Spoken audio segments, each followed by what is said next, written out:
பொதுவாக சாட்டர்டேனாலே next day லீவுங்கிற mind set தான் இருக்கும். ஈவினிங்கே ஆரம்பிச்சிரும் அந்த மைண்ட் செட்டு.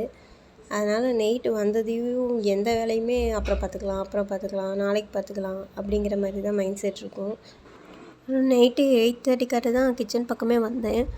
ஆக்சுவலாக நெக்ஸ்ட் டே வந்து நான்வெஜ் எடுக்கணுங்கிறதுனால இன்றைக்கி கொஞ்சம் லைட்டாக இருந்தால் போதும் அப்படின்னு சொல்லிட்டு அரிசி பருப்பு சாப்பாடு செஞ்சுருந்தேன்.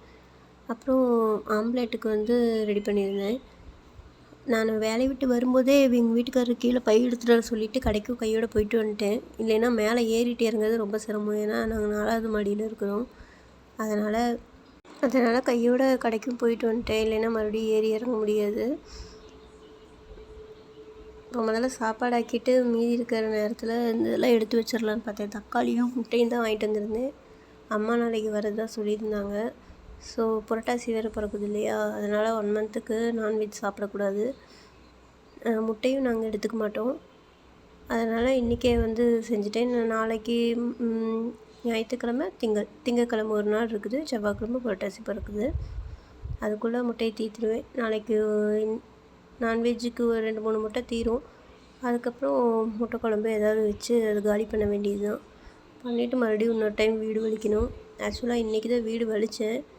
சரி அம்மா வராங்கிறதுனால நான்வெஜ் மறுபடியும் எடுத்துடலாம், நான் இன்றைக்கோட ஸ்டாப் பண்ணிக்கலாம்னு நினச்சேன். ஆனால் அம்மா வரேன்னு சொன்னதுனால சரி எடுத்துகிட்டு மறுபடியும் இன்னொரு டைம் வீடு வலிச்சிக்கலாம் அப்படின்னு முடிச்சிட்டேன். கடைக்கு போயிட்டு வந்த சாமானை மட்டும் எடுத்து வச்சுட்டேன். விளக்கழுவுறதுக்கெல்லாம் ஜாமான் அப்படி அப்படியே போட்டு வச்சுருக்கேன். இது எங்களோட சின்ன தோட்டம். ஒரே ஒரு செடி, ஒரே ஒரு மிளகா பழுத்திருக்கு பாருங்கள். அதை ஏன் பறிப்பானேன்ட்டு அப்படியே விட்டுட்டேன்.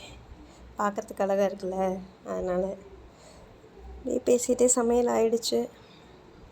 நான் ஆம்லேட் மட்டும் விடணும். ஆம்லேட் விட்டுட்டுனா வேலை முடியுது. ஆக்சுவலாக எங்கள் பாப்பா வந்து வேக வச்ச முட்டையெல்லாம் சாப்பிட மாட்டா. வேணாம் நான்வெஜ்ஜும் சாப்பிட மாட்டா. அதனால் முட்டையை வந்து வாரத்துக்கு எப்படியும் ஒரு 3 தடவையாவது நான் சேர்த்திடுவேன். அது போக பருப்பு ஏதாவது எப்படியும் அவங்களுக்கு ஸ்நாக்ஸ் பாக்ஸ்க்கு ஏதாவது செஞ்சு கொடுக்கணும். அப்போ வந்து சுண்டல், பச்சைப்பயிறு அந்த மாதிரி ஏதாவது வதக்கி கொடுத்துருவேன். என்ன பண்ணுறது, பிள்ளைங்க சாப்பிடாம துணிக்க முடியறதில்ல வாய்க்குள்ளே. எது சாப்பிட்றாலோ அதுக்கேற்ற மாதிரி கொஞ்சம் பிடிச்ச மாதிரி செஞ்சு கொடுத்துட வேண்டியது தான்.